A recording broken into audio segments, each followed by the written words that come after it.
the moment God reminds you of your first love, He is restoring you. Hindi mo pwedeng idahilan ang dami mong ginagawa sa Diyos. Hindi mo pwedeng idahilan na busy-busy ka at maraming utos. Where is that burning love and that burning passion? That burning desire to love God every single moment.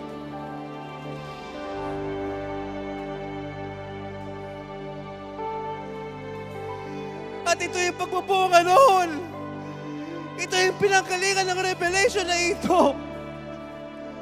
Madaling magsabing ayoko na, pero mas madaling mahalin si Jesus.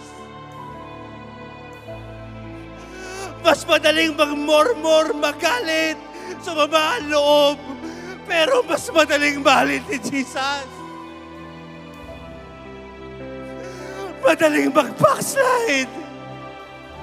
Madaling sabihin, Lord, ayoko na. Pagod na ako. Hindi ko na kaya. Hirap na ako. Pero mas madaling sabihin, Lord, mahal na mahal kita.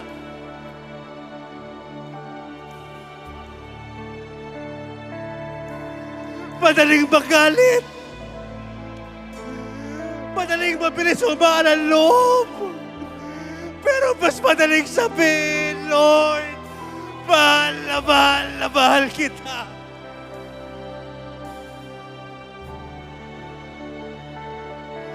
Naunawaan niyo ba ako? Kahit gaano kapangit yung kalagayan mo, kahit gaano kapangit ang sitwasyon mo, kahit napakaraming pagkakamali mo, napakadaling gawin, napakadaling sabihin, Ama, Panginoong Jesucristo, mahal na mahal kita.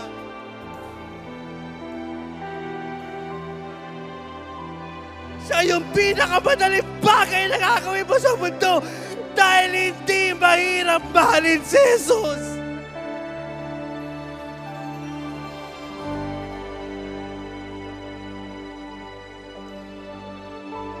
Pinuputol niya ang issue ng backsliding. Piniputol niya ang issue ng pagbabalaki at pagmamataas. Dahil mas madaling mahalin si Jesus sa kahit anong kalagayan, anumang bagay, sinumang tao, at anumang sitwasyon mo ngayon. Yan ang totoong nagsasabi na kahit anong mangyari, first love never dies!